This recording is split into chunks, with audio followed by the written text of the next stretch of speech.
Whoa! The Fed isn't dead! Anyways, hey guys, it's wilechase here, your OU champion. I got my first OU battle of the week.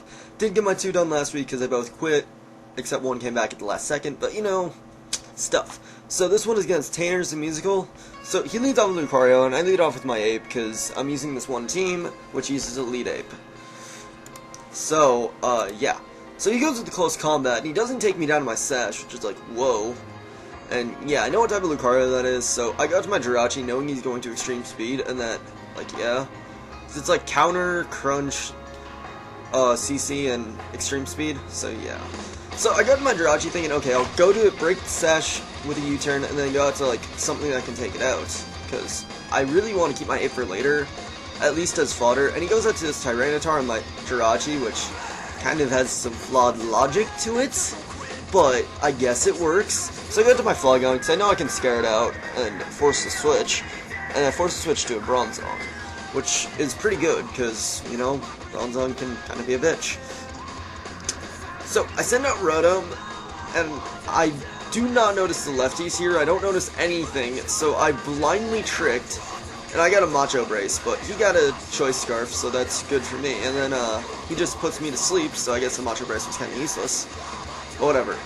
So I know he has to switch, and at this point, Flygon is my best option to most of his team. So yeah.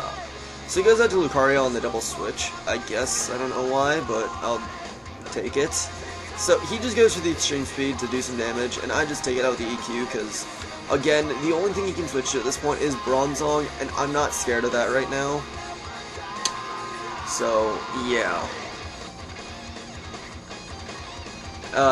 So he goes out to Togekiss, and I'm like, okay, this is a good reason I kept Ape as fodder, because then I can go out to that, it'll die from Sandstorm, so I can make sure what type of Togekiss it is, and I see that it's a Nasty Plotter. So that works out well, because that means I'll be able to send out something to be able to take it out. So, yeah. So I send out my Gyarados thinking, okay, his Togekiss is probably going to be timid for some unknown reason. And I thought my Gyarados was jolly, but apparently my Gyarados wasn't jolly, and it was adamant. And so he wasn't running max speed or something, I don't know. But I do take him out, but I do get crit that was useless, because I would have killed either way because of the rocks, even though I was jolly. So, yeah. So he goes out to a Stormy, and I'm like, okay, I know I can take a Thunderbolt and then a Surf with Jirachi, so I go out to it, and he goes for the Ice Beam, and, I was on Skype with a bunch of people at the time, and my friend did a calc on that Ice Beam to see what type of item that was carrying. We see no, Life Orb or Lefty, so we're like, okay, it's gotta be choiced in some way. Someone found out it was Specs, which did help me out later a bit. So, I just went for the U-turn, because it would have hit Starmie the hardest. Plus, if he switch advantage. So I go out to my... So he goes out to Zong, I guess, to take my hits for days, and I go to, Salamence on it, and I just Fire Blast 6 in, and I'll take it out, plus it would deal a lot of damage to Starmie, and I kind of fell behind. Yay! So he goes back out to Starmie. I know he's gonna go for...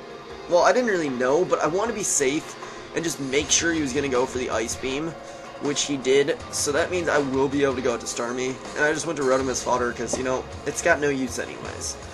So I go to Jirachi now, knowing he's going to go for the Ice Beam again, and, like, yeah, it'll do, like, a bit, and then he gets the Freeze. That's just amazing, because, you know, now Jirachi is going to be useless, and I could have used it a lot. Just perfect. Just perfect. And he goes out to Tyranitar, and I was going to U-turn there if I didn't get that Freeze, which is like, ugh, which really just pisses me off. So I have to do a direct switch over to my Flygon, which really isn't good, because now he's a Cursor, so it's like, well, he probably was a Cursor in the first place, so I can't say now he's a Cursor, but now I know he's a Cursor, so that means that Flygon the Earthquake won't do as much as I would like it to, which is really bad, because I don't have anything else that can hit it on the other spectrum, so essentially I can be fucked. So he goes to the rest, which means I will have a couple turns to try and take it out, which is good. So go for the EQ, and it does like a bit under half, so that's pretty good.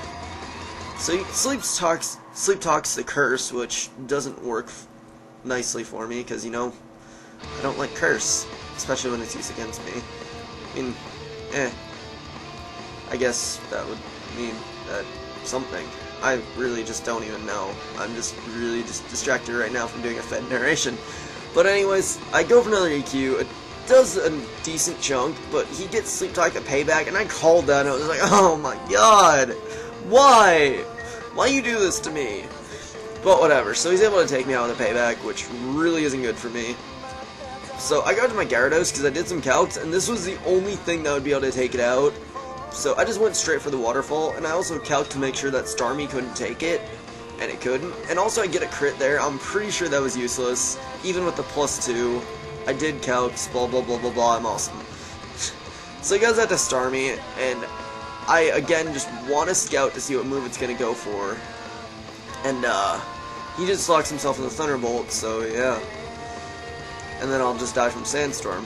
So, right when I sent in Rotom, I started to do some calcs, and I figured out that Salamence with 205 or above will be able to take any Starmie Thunderbolt, so I go to that, and I just go for the EQ to try and take it out. But he goes out to a Heatran, which works really well for me, because I guess that was his last, so he wanted to, like, I guess he was thinking I might Draco Meteor or something, or he just didn't want his Starmie to die yet, so, I don't know. Because, yeah. So, I live the Sandstorm and Life Orb with just at 205, so I know he is forced to go for the Ice Beam, and right as I was dying, I did some calcs. Gyarados will live in Ice Beam, and I know that Jirachi can easily take some Ice Beams, so that will most likely be game as long as he doesn't crit me or freeze me, either of which would piss me off. So he goes for the Ice Beam, and no crit, no freeze, which means I am just free to waterfall him and take him out, because that would actually take him out. So yeah, that was a good game, Tainers. So yeah, rate, comment, sub, and later Fed people.